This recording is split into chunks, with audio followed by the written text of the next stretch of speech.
Namaste and welcome back everyone.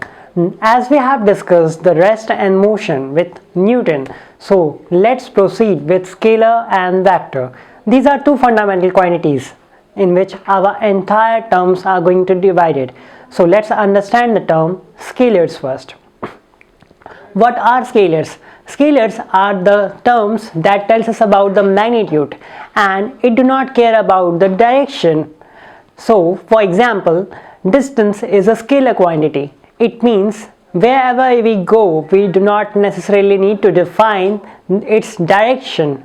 So we do not direct it, but we still get the results as in numbers. That is called as distance and that is called as scalar. Scalar quantities example are very similar and very common in our surrounding. For example, mass is a scalar quantity. Force is not a scalar quantity that we are going to discuss in the coming one. Other things like length and distance in odometer are scalar quantity.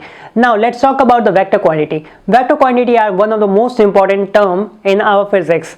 So what are the vector quantity? Vector quantity are the scalar quantity along with the direction, like wind is blowing north and south towards 30 degree with a speed of 3 km per hour. So this is a complete description along with the length and magnitude. So this is known as vector quantity. Vector quantity tells us about the direction and gives us a better clarity about the terms. Like for example, force is a vector quantity as I have explained earlier because of the acceleration.